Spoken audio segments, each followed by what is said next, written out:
इधर कोई मजदूरी नहीं है खदान के सिवा,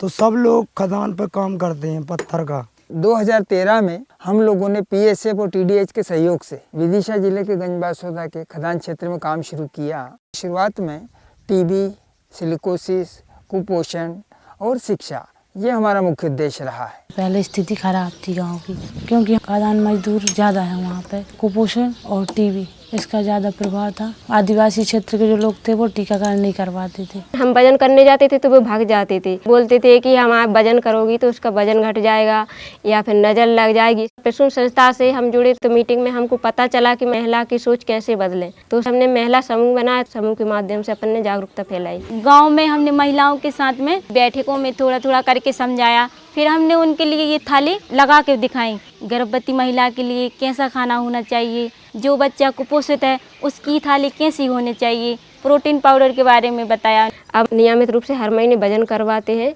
इसका 3 किलो 2 किलो वजन था, फिर इसे खिला के 6 किलो वजन बढ़ गया था। तो हरी सब्जी की बार बार परेशानी आती थी, तो हमने उनके घर पे किचन गार्डन करवा दिया। जो हम बाज़ारों से सब्जियां लाते थे उनमें ज़्यादा पैसे लगते थे और सब्जियां भी सही तरीके से हम लोगों को शुद्ध नहीं मिल पाती थी। संस्था द्वारा हम लोगों को बताया गया कि आप लोग किचन गार्डन लगाएं, उसका सेटअप बताया गया सारा।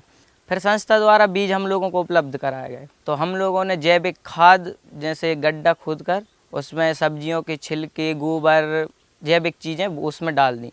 अगर हम लोग अपने घर में और इस तरह से लगाते हैं तो इनकम जनरेशन का भी एक जरिया है और महिलाएं बचत भी कर सकती हैं, ताज़ी हरी भरी सब्जी मिल सकती है, तो वो बच्चों के लिए बहुत पौष्टिक रहती है। और मेरे गांव में कुपोषित बच्चे बहुत गंभीर थे। 12 बच्चे मैंने एनआरसी भर्ती किए, 5 बच्चे किचन गार्डन लगाकर मैंने स्वस्थ घर पे ही ठीक करवाए। खाने को मिल रहा है पोषित चीज़ें और उनकी माँ को भी, तो इससे बीमारियां भी खत्म हो रही हैं, कुपोषण भी, और सबसे मेन बात ये है हमारा पैसा बच रहा है। अब बीज एकत्रित करने के लिए बीज बैंक बनाए गए। हम लोगों ने सोचा कि अपने गांव को हरा भरा बनाया जाए, तो सभी ने मिलकर करीब 200 पौधे लगाए थे। उनमें से अभी भी 180 पौधे पेड़ बन चुके हैं और फल भी देने लगे हैं। हमारे गांव पानी की समस्या होती थी। जल संरक्षण के लिए हमने हैंडपम्प के पास हौदी बनवाई है पानी की। जो ओवरफ्लो का पानी रहता है ना, वो इकट्ठा होता रहता है, तो लोग घर पे जो सब्जियां लगा रहते हैं किचन गार्डन, उसमें ले जाके डालते हैं। जो पहाड़ों से पानी आता था बारिश का, वो गांव से बाहर चला जाता था। गांव वालों से बात की तो क्या इसको बंदवा दो। प्रसून संस्था के माध्यम से मीटिंग करके युवाओं द्वारा इसका कार्य शुरू किया। ट्रैक्टर से पत्थर पटकवाए, पैसे मजदूरी प्रसून संस्था के माध्यम से की। 70 परिवार हैं हमारे गांव में, सब आदिवासी लोग हैं, तो सबको फायदा होगा इसका। तो उनसे थोड़ी बहुत सिंचाई भी हो जाती है। पहले से थोड़ा बदलाव आ गया। फसल भी कल होती थी 10 बोरा, तो आज 15 बोरा 20 बोरा होने लगी। हमारा यही पत्थर खदान का काम मजदूर हैं। हम 15 साल से मजदूरी कर रहे हैं, और जो हमारी अचानक ही तबीयत खराब हुई तो हमने डॉक्टर लोगों को बताया, परेशान हुए। सीने में दर्द, खांसी चलती है और दम भरती है। 40 साल की उम्र में टीबी हो जाना है, 40 साल की उम्र में ऊपर चले जाना है। 45-50 में ही संस्कार हो रहा उनका। हमने जैसे खदानों में काम किया, हमारे बच्चे काम ना करें, ये हमारा उद्देश्य है। पत्थर की खदानें हैं तो यहाँ पे टीबी का फैलाव ज़्यादा है, वहाँ से बहुत मरीज निकलते हैं। हमें पहले बहुत दिक्कत होती थी। प्रसून संस्था जब से जुड़ी हुई है तो हमारे का स्पुटम कलेक्शन भी हो जाता है, दवाई भी मरीज को घर पहुँच जाती है और मरीज डिफाल्टर नहीं होता। टीबी % की हमने गोलियाँ खाई हैं तो उनसे हमको ठीक ही नहीं भाई। अब हमको श्वास चलने लगी, खांसी चलने लगी, चलने की बनती नहीं है और हम घर बैठ के रह गए। तो फिर हमारी संस्था ने एक सहारा दिया है कि आप तुम्हारी और जांच कराएंगे आगे चल के। तो उनने हमको आगे जान के भोपाल में हमको जांच कराई, तो उधर से हमें डॉक्टरों ने बताई, बड़े बड़े डॉक्टरों ने कि हाँ इनको बीमारी जो है सिलिकोस। तो संस्था ने हमको साथ दिया है, तो हम 25 गाँव को साथ लेकर और हम आगे बढ़ जाएँ तो हमको कुछ ही लाभ मिल जाए। किसी को स्वास्थ्य के संबंध में अगर कोई दिक्कत आती है तो जांच करवाते हैं प्रसून संस्था की मदद से। टीबी मरीजों के लिए भी बहुत सारी सुविधाएं दिलवाई हैं और उनके महीने में पैसे आते थे, उसके फॉर्म भरवाए थे।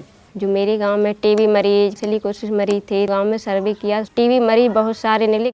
इलाज से जोड़ा, 28 मरीज ठीक हुए टीबी से, और आज मेरे गांव में 1 मरीज बचा है। मेरा गांव टीबी मुक्त भी हो जाए, इसलिए मैं मतलब प्रयास आगे करती रहूँगी। पहले की तारीख से आज की तारीख में बहुत अंतर आया। पहले तो कपड़े यूज करते थे, उससे गीलापन भी होता था और इन्फेक्शन भी फैलते थे। पहले तो स्कूल भी नहीं जाते थे, तो दीदियों ने हमें समझाया कि इसे किस प्रकार यूज करना चाहिए।